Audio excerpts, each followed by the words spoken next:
Silence in cinema is often understood as absence, an omission of sound, music, or dialogue. In this essay, I will examine how sonic ambience in silence, environmental sound, and the absence of conventional music scoring can operate as a moral and theological expressive system in contemporary cinema. In No Country for Old Men, Joel and Ethan Coen, 2007, and First Reformed, Paul Schrader, 2017, silence is not a lack of meaning, it is a condition under which meaning becomes unstable or fails entirely. Classical film sound, particularly music scoring, functions to organize perception.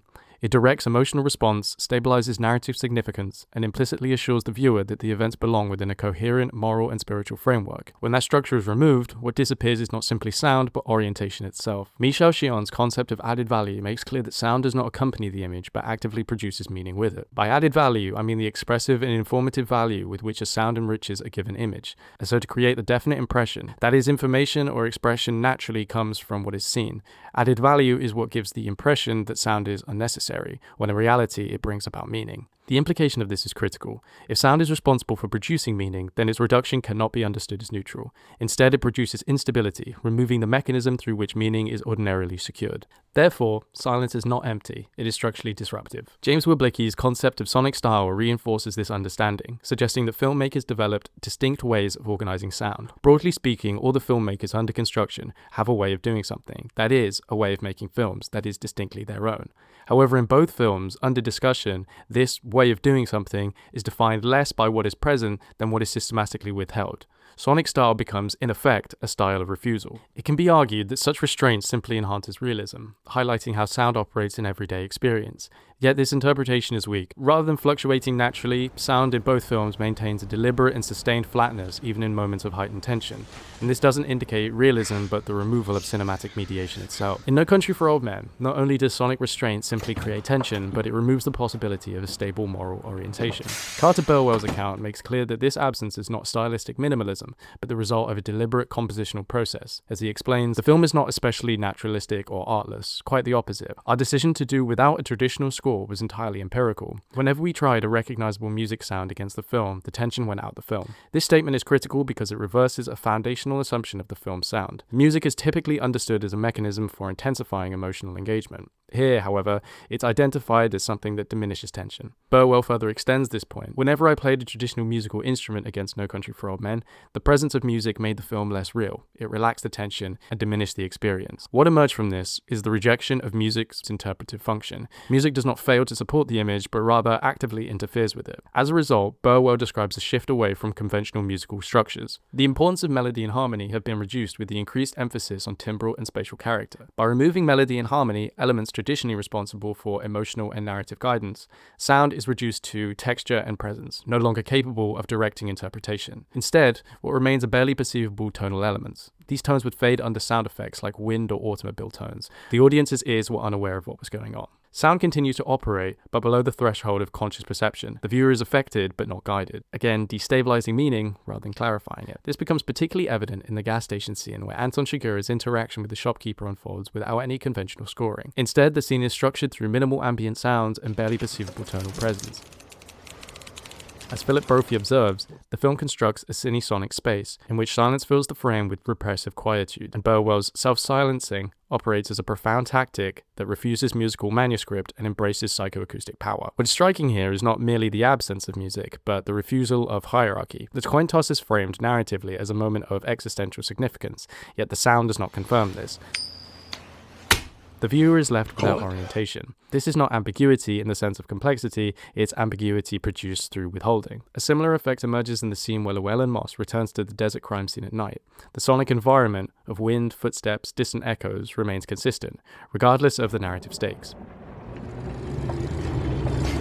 Brophy describes Burwell's tones as less architectural and more geological, holding characters in relief against the landscape of their minds. Here, sound no longer structures in the scene, it absorbs it.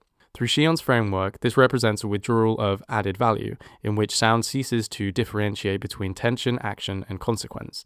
Violence itself is treated in a similarly reductive manner. As Brophy notes, characters appear trapped in the acoustic isolation booth of the mind, their actions occurring without sonic emphasis or emotional framing. Chigurh's use of the animal bolt pistol produces a blunt, functional sound, abrupt and embellished. In this context, sound does not interpret violence, it isolates it. The result of this is not simply a world of moral ambiguity, but one in which conditions for perceiving moral difference have been removed entirely. While No Country for Old Men removes moral orientation, First Reformed operates differently. It does not eliminate meaning, but exposes the failure of transcendence. Peter Verstraeten describes Schrader's approach as a transcendental style that seeks to maximize the mystery of existence, achieved through a gradual reduction of cinematic devices. The employment of abundant means is inherent to cinema, and the trick of transcendental style is to gradually replace these available devices with sparse means.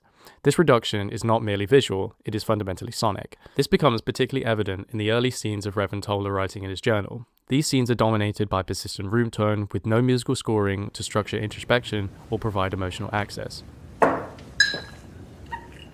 As Paul Cloher explains, transcendental style, through forswearing musical cues, creates a sense of unease the viewer must resolve. However, this formulation can be extended. The viewer cannot resolve this unease because the film withholds the very structure through which its resolution would occur. Silence here is not contemplative, it is resistant, denying access to emotional and spiritual clarity. A similar dynamic is present in the extended conversation between Toller and Michael, where discussions of ecological collapse and existential despair unfold without musical framing.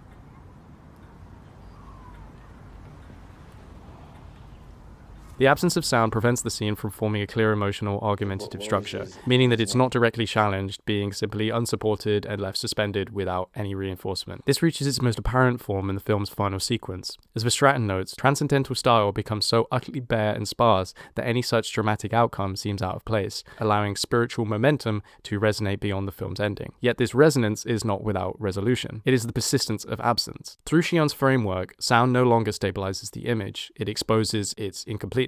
And so in this way, the film articulates the absence of God not through narrative declaration, but through the failure of sound to complete the meaning. This use of sonic restraint can further be understood through Aristo's application of Bertolt Brecht's theory of alienation. She argues that the frequent silences and minimal dialogue leave the viewer alone with themselves, functioning as meaningful absences and demanding active participation, and that even silence becomes an active and pathetic tool, amplifying emotional void rather than providing calmness. Now, it can be argued that such strategies distance the viewer, reducing emotional engagement and weakening the film's ethical impact. However, this assumes the ethical meaning depends upon emotional immersion. Both films reject this premise. Rather than guiding the viewer towards a stable interpretation, they produce a different mode of engagement, one grounded in interpretive responsibility. The viewer is not told what to feel or how to understand events, instead they're confronted with the absence of such guidance. No Country for Old Men constructs a world in which meaning does not exist, while First Reformed constructs one in which meaning cannot be accessed. In both cases, the distinction is not narrative, but sonic. In conclusion, silence in these films is not absence, but a subtraction of certainty and not sound. My essay has demonstrated that sonic restraint functions not as a stylistic minimalism, but as a restructuring of cinematic meaning itself. These films do not obscure moral or theological truth, but they do remove the conditions under which they can securely be formed.